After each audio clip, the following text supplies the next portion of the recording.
चौधरी शुजात हुसैन ने परवेज़ इलाही की हिमायत का ऐलान कर दिया। हमजा शहबाज की वजारत आला खतरे में पड़ गई। चौधरी शुजात हुसैन ने कहा कि परवेज़ इलाही वजारत आला के लिए पार्टी के उम्मीदवार हैं। जिनको मैंडेट मिला, हुकूमत उनका हक है। कोई लेटर जारी नहीं कर रहा। किसी किस्म के लेटर्स जारी करने का सवाल ही पैदा नहीं होता। मुझे सफाई पेश करने की कोई ज़रूरत नहीं। चौधरी शुजात हुसैन ने कहा कि फौरी इंतखाब से मुराद फौरी हैं, महीनों में नहीं। साबिक सदर आसिफ अली जरदारी ने वजारत आला पंजाब के लिए जोड़ तोड़ का सिलसिला तेज़ कर दिया। आसिफ जरदारी की आज दोबारा चौधरी शुजात हुसैन से मुलाकात का इम्कान। आसिफ जरदारी चौधरी शुजात हुसैन से आज फिर लाहौर में उनकी रिहाइश गाह पर मुलाकात करेंगे। Vice chairman PTI Makhdoom Shah Mahmood Qureshi का कहना है कि पंजाब असम्बली के ऐवान की अक्सरियत इमरान खान और उनके नामजद उम्मीदवार परवेज़ इलाही के साथ खड़ी है। अवाम ने इमरान खान के हक में फैसला दिया है। 22 जुलाई को वज़ीर आला के इंतखाब के लिए तहरीक इंसाफ और काफ लीग का इजलास शाह महमूद कुरैशी की सदारत में हुआ। इजलास से कबल मखदूम शाह महमूद कुरैशी और स्पीकर असम्बली चौधरी परवेज़ इलाही की मुलाकात हुई।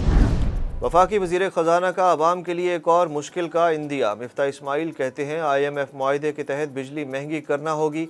IMF के साथ गैस की कीमत पर कोई पेशगी शर्त नहीं। IMF से मुआहदे के बाद वर्ल्ड बैंक से भी पैसे आ जाएंगे।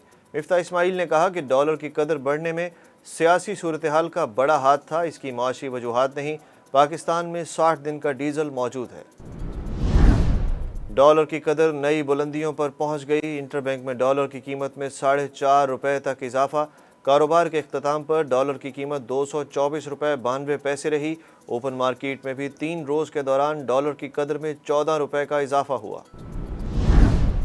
वज़ीर आज़म ने मुल्क की मुआशी सूरत हाल पर हंगामी इजलास तलब कर लिया। डॉलर की कीमत में हालिया इजाफे की वजूहात और इसके सदेबाब के लिए इक़दामात पर गौर होगा। वज़ीर आज़म शहबाज शरीफ की मुआशी टीम मुल्क की मुआशी सूरत हाल और रुपए की कदर के हवाले से हक़ाइक़ पर ब्रीफिंग देगी। डॉलर के साथ तेल की आलमी कीमतों में भी इजाफे का रुझान बढ़ गया। अमरीकी WTI खाम तेल की फ़ी बैरल कीमत $1.25 के इजाफे से $103.85 हो गई।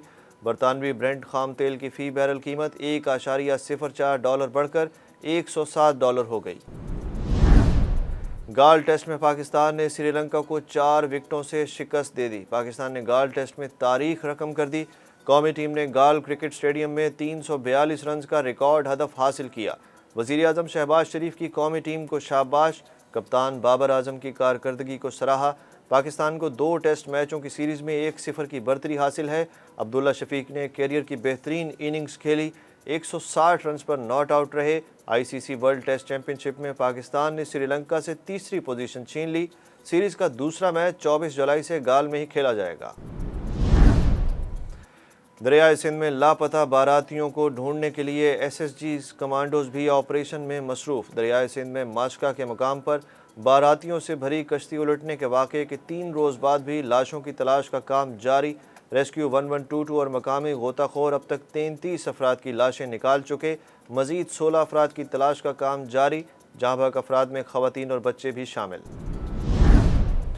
हीट वेव से यूरोप में 1700 से ज़ायद हलाकतें। बरतानिया और फ्रांस में गर्मी का रिकॉर्ड टूट गया। फ्रांस के मगरबी शहर नाइट्स में गर्मी का 73 साला रिकॉर्ड टूटा, जहाँ दर्जा हरारत 42 डिग्री सेंटीग्रेड रिकॉर्ड किया गया। पुर्तगाल में 75,000 एकड़ और फ्रांस में 22,000 एकड़ जंगलात आग की लपेट में आ गए। हज़ारों अफराद की नकल मकानी। श्रीलंकन पार्लियामेंट ने 6 बार वज़ीर आज़म रहने वाले रानिल विक्रमासिंघे को सदर मुंतखब कर लिया। नए श्रीलंकन सदर का इंतखाब खुफिया बैलेट के तहत हुआ। नए सदर 2024 में नए इंतखाबात से कबल बकिया 2 साल पूरे करेंगे। ICC वनडे रैंकिंग में पाकिस्तानी खिलाड़ियों की हुक्मरानी बरकरार। वनडे रैंकिंग में कप्तान बाबर आजम पहली पोजीशन और इमामुल हक दूसरी पोजीशन पर मौजूद। बॉलर्स की रैंकिंग में न्यूजीलैंड के ट्रेंट बोल्ट पहले और भारत के जसप्रीत बुमराह दूसरे नंबर पर, जबकि पाकिस्तान के शाहीन आफरीदी तीसरे नंबर पर आ गए हैं।